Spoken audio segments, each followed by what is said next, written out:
ஓம் ஓம் என் தாய் தந்தை போற்றி, குரு போற்றி, குலதெய்வம் போற்றி, இல்ல தெய்வம் போற்றி, இஷ்ட தெய்வங்கள் அனைவரும் போற்றி போற்றி. ஓம்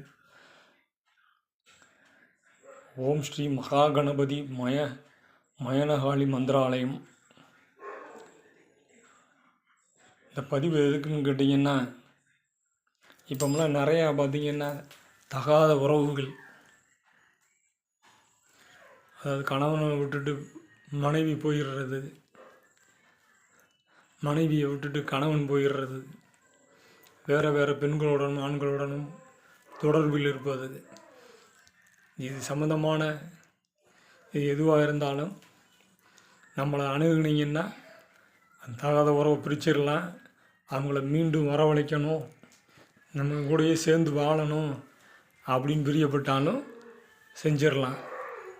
அந்த சம்மந்தப்பட்ட நபர் யாருன்னே தெரியாத அளவுக்கு மறக்கடிச்சிடலாம். எதுவாக இருந்தாலும் எந்த பிரச்சனையாக இருந்தாலும் தொடர்பு கொள்ளுங்க. நன்றி, வணக்கம். இறையருள் கூடட்டும்.